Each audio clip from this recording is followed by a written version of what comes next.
Hi guys, Andy here. Today we're going to be doing the FMS test, or the functional movement screening test, with our client Xavier here. He's a moderately active male, goes to the gym at least 3 to 4 times a week doing resistance training. So the FMS will be an assessment tool that evaluates movement efficiency. And it is important to note that the FMS does not diagnose injury, rather just evaluates movement that possibly identify any potential risk factors that may put the client at risk for injury. So now we're going to be assessing 7 different movements, and each movement will be performed 3 times and will be graded on a scale of 0 to 3, 3 being efficient movement, 2 being moderately efficient, 1 being inefficient, and 0 being pain elicited with the movement. So the first movement we're going to be doing is going to be the overhead deep squat. So for this movement, we're going to have the client have a dowel be overhead. They're going to have their be feet shoulder width apart. And for this movement, I'm looking at his upper torso being in parallel with his tibia. We're looking for his femur to get below past his knee. So since it's a deep squat. And so we're going to have him do the movement first. So if you go ahead and perform it. And already here we can see that he's moving his upper body. So it's going to be almost perpendicular to his tibia now. So now he's not going to be graded to 3. So now we're going to have him incorporate this board right behind him. He's going to elevate his heels and he's going to try it again. And just like that, we see that he's able to keep a more upright position, so more parallel with his ankle. He's able to get that deep, his femur under his knee. So therefore, we're going to grade him a 2 on this one. We're going to try it one more time again. So good, one more time. Also, we're looking in front here. We can see that his knees is going to be aligned with his hips and feet. It looks good. All right, so this will be the lateral view.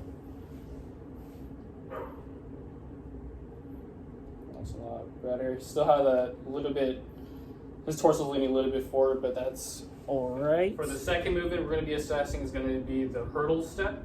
So we have a hurdle set up here, and we have a string, and this string's be at the height of our client's tibial tuberosity. And what he's going to do is he's going to place the dowel over his head. Place the dowel over his head, feet together, and he's going to try and just step over and back, trying to maintain alignment with the hip, knee, and the foot, while also trying to maintain balance up here, trying to not tilt over the dowel. Just test his trunk stability. Dowel over the head. Step. Okay. I'm gonna try one more time. Same leg. Same leg. Okay, it's going a little bit, tilting a little bit. That one looked good. All right, now I'm going to do the other side.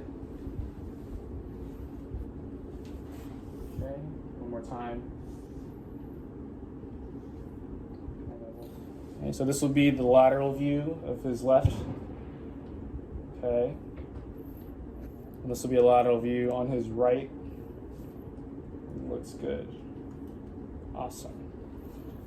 All right, so now we're going to be doing the inline lunge. So this movement is going to be assessing his hip mobility as well as his ankle mobility while he's trying to do a lunge on top of this board. So the first thing he's going to do, so we're going to take the dowel, put it behind our back, and we're going to maintain contact at 3 points of contact at the head, upper back, and low back. So we're going to do a tandem stance on the board. And what we want to do is he's going to do a squat all the way down, have his knee touch the board while maintaining 3 points of contact. Maintain 3 points of contact up top with the dowel, and also maintain like a neutral spine. And he's going to come back up, and he's going to have his heel touch back down on the board.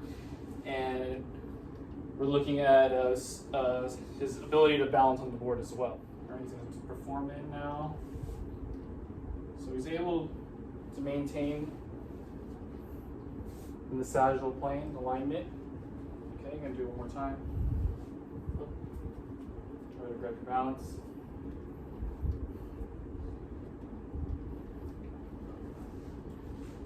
Okay.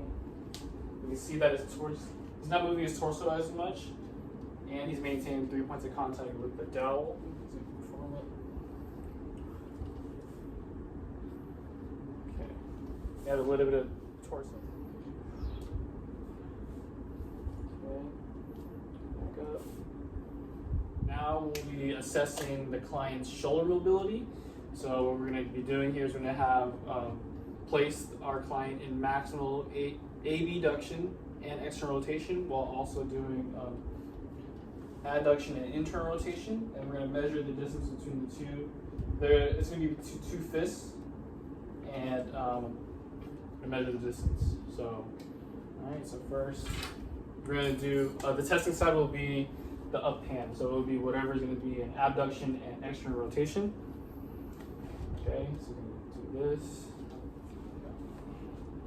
And I already measured that his hand length is about 8 inches. So we have a measure here. All right, so this is about 10 inches, so that's going to rate him at a 2. You can try it again. For 2 more reps.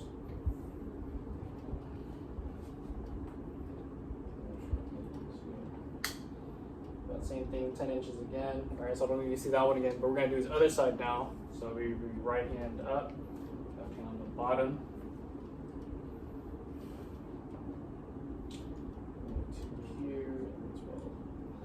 About the same thing, 10 inches again. Try it one more time.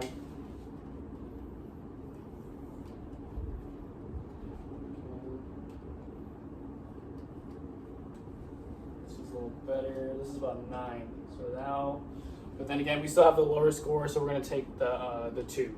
Next movement we're going to be doing now is the shoulder clearing movement. So this movement will actually, we're looking for either a pain or no pain response. And if a pain is elicited during this movement, this is going to override the score from the shoulder mobility test.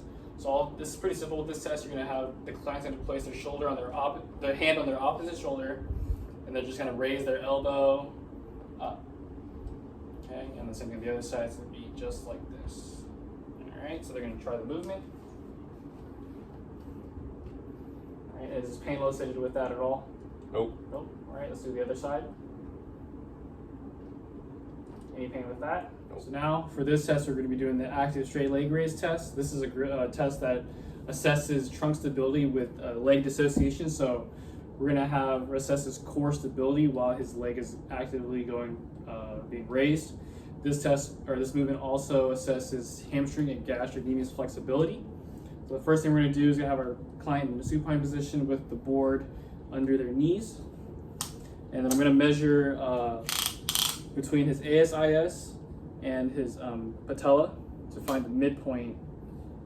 Okay. It's going to be right about here. All right, so I'm going to place the dowel here, and he's going to actively raise his leg, trying to keep the knee as straight as possible, and he's going to clear the dowel, and we can see that his knee's a little flexed here, and he's not past clearing the dowel. So we're going to rate that a 2. So we're going to try that again. Okay, about the same thing. All right, so I don't need to see that one again. It's about the same on this side. You can see that his knees flex just a little bit, and he's getting to right about close to clearing the dowel, but not quite. Same thing here. All right, so we're going to rate both those movements a 2. So now we're going to be doing the trunk stability assessment. So for this assessment, it's kind of like a push-up. We're going to start in the down position, so we're going to have a client down. And this is going to test his spine stability and core strength, as he's going to try to do a push-up and while maintaining that neutral back alignment without having like a little sag under it. So for 3, we're going to have him, his thumbs are going to be on the side of his head at about forehead level. What he's going to do is try to push up from this position. So he's going to try it. And you can see here, there was no sag in his back when he was doing this. Try one more time. And it all comes up as 1 unit. Okay.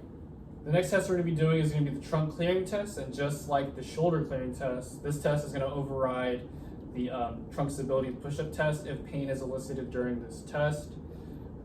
So for this test, they're going to be in a prone position and hands on their sides. They're going to be doing a passive trunk lift to the top, and if pain is elicited, it will be a positive test. If no pain, it will be a negative test. All right, so he's going to be starting in a prone position. All right, hands on his sides. He's going to just do a passive trunk lift, lifting his body off the floor, and his pain elicited with that movement. Great. Great, fantastic. So for this test, this is going to be the rotary stability test. This is going to be testing his core stability while also looking for any asymmetrical differences as he's trying to balance his arm and leg as he's raising them out.